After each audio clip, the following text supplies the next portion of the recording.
박근혜 전 대통령이 지난 대선에서 투표를 할 것인가 말 것인가를 두고 우스갯거리식 논란이 없지 않아 있었는데요.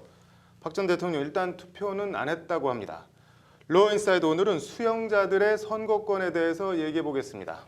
이철규 기자 나와 있습니다. 이 기자, 우선 어떤 경우에 선거권이 제한되는지 좀 전해주시죠. 네, 일단 공직선거법 제18조 1항은 네. 1년 이상의 징역 또는 금고의 형의 선고를 받고 그 집행이 종료되지 아니하거나 그 집행을 받지 아니하기로 확정되지 아니한 사람은 선거권이 없다고 규정하고 있습니다. 네. 다만 징역형을 선고받았어도 집행유예를 함께 선고받은 사람은 투표권이 있습니다. 네. 즉 1년 이상의 금고나 징역형이 확정돼서 교도소에 갇혀 있거나 가석방으로 풀려났어도 네. 수용기간이 남아있는 사람들은 선거권이 없는 겁니다. 그러니까 형을 다 살지 않은 사람들은 선거권이 없는 거네요. 네, 맞습니다. 그 이에 대해서 뭐 우리는 국민 아니냐, 뭐 감옥에 있는 사람은 국민 아니냐, 이거 위헌이다 이런 소송을 제기한 거죠. 네, 그 이번 소송 제기한 그 대리한 남승환 변호사 얘기 한번 직접 들어보시죠. 네.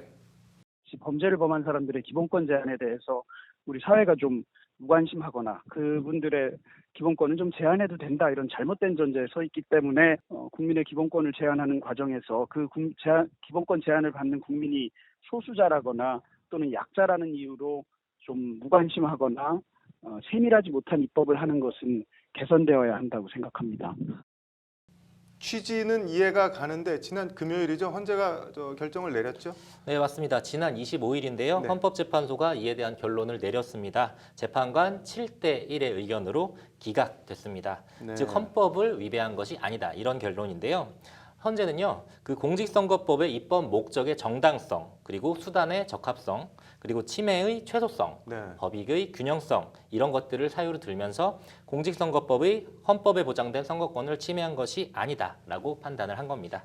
말이 좀 어려운데 좀 쉽게 설명을 좀 부탁드릴게요. 네, 한마디로 얘기하면 네. 인과응보 이겁니다. 네. 그 징역이나 금고 1년 이사의 실형을 선고받았을 경우에는 네. 어쨌든 뭐 가볍지 않은 범죄를 저지른 사람이라고 판단이 되기 때문에 네. 이런 그 선거권도 빼앗겨 봐야 뭐 이 소중함도 알게 된다 이런 뜻이고요. 네. 자유도 선거권도 마찬가지이기 때문에 이런 선거권을 박탈당해 봐야 선거의 중요성도 알고 그리고 이 과정에서 네. 법치주의에 대한 준법 의식도 제고할 수 있다. 뭐 이런 취지입니다.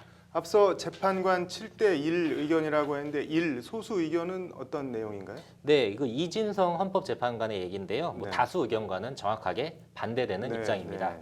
뭐 수용자의 선거권을 제한하는 것과 준법 의식을 높인다는 게 과연 어떠한 연관이 돼 있는지 정확한 근거가 없다. 이런 얘기입니다. 네. 또 되레 선거권 박탈을 통해서 기결수의 반사회성 그리고 정치 혐오 이런 것들이 나타날 수 있다는 우려를 제기를 했고요. 네. 나아가 선거권을 보장을 해야만 이 준법 의식 강화에도 도움이 될 수 있다. 뭐 이런 이유들을 들었습니다. 2014년에도 이 수용자 유죄 판결 받은 사람들 선거권 제한하는 것에 대한 헌재 판결이 있었죠. 네, 당시에는 헌재는요. 네. 집행유예자에 대한 제한은 위헌이고 네. 수용자, 감옥에 갇힌 사람들에 대해서는 헌법 불합치다 이런 판결을 내렸는데요. 네. 이에 따라서 국회는 그해 8월에 선거법을 개정하게 되고요. 뭐 현행 1년 이상의 금고와 징역형을 받은 수용자에 네. 대한 선거권 제한으로 뭐 대상을 좁히는 결과를 가져왔습니다. 다른 나라의 경우는 어떤가요? 예, 이것도 나라마다 천차만별인데요. 네. 일단 미국은 또 주마다 법이 너무 달라서 네. 다 각계각색이고요.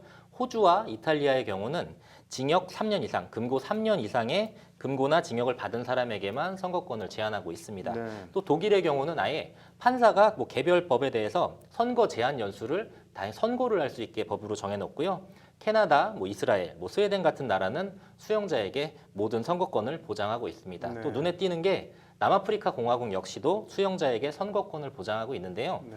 이와 관련해서는 이번 헌재 소송을 대리한 남승환 변호사가 네. 여성과 흑인의 참정권 제한이 당연시 여겨지던 시대가 있었지만 네. 그 지금은 투표를 하는 게 또 당연한 권리로 여겨지는 것처럼 참정권의 확대 보장은 아직도 진행 중인 네. 역사다. 뭐 이렇게 말하기도 했습니다. 뭐 어쨌든 참정권 확대 쪽으로 가기는 가는 것 같네요. 잘 들었습니다. 네, 로우 인사이드 이철규 기자였습니다.